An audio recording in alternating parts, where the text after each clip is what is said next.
World cup 2026 tournament ప్రారంభానికి సర్వం సిద్ధమైంది. ఈసారి అర్జెంటీనా డిఫెండింగ్ ఛాంపియన్ గా బరిలోకి దిగుతుండగా ఫ్రాన్స్, ఇంగ్లాండ్, స్పెయిన్, పోర్చుగల్ జట్లు హాట్ ఫేవరెట్లుగా కనిపిస్తున్నాయి.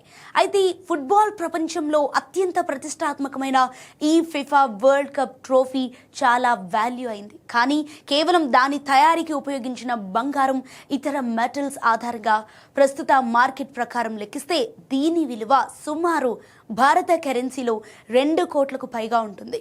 37 సెంటీమీటర్ల ఎత్తుండే ఈ ఫిఫా వరల్డ్ కప్ ట్రోఫీని 18 క్యారెట్ల బంగారంతో తయారు చేశారు. ఇక దీని బరువు దాదాపు 6 కిలోల గ్రాములు ఉంటుంది. ఈ ట్రోఫీ లోపలి భాగం పూర్తిగా బంగారంతో నింపబడి ఉండదు.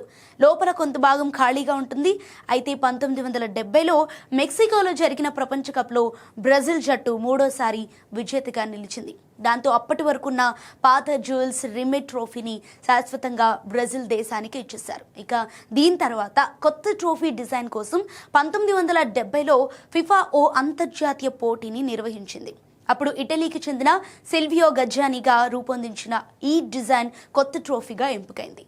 ఈ సరికొత్త ట్రోఫీని మొదటిసారిగా 1974లో ప్రవేశపెట్టారు.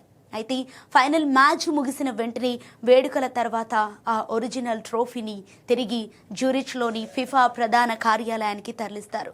ఒరిజినల్ ట్రోఫీపై పూర్తి హక్కులు ఫిఫా సంస్థకే ఉంటాయి. మరి గెలిచిన దేశానికి ఏమిస్తారంటే ఒరిజినల్ ట్రోఫీ తరహాలోనే ఉండే ఒక గోల్డ్ ప్లేటెడ్ బ్రాంజ్ రెప్లికాను బహుమతిగా అందజేస్తారు. దానిని ఆయా దేశాలు తమ వెంట తీసుకెళ్తాయి.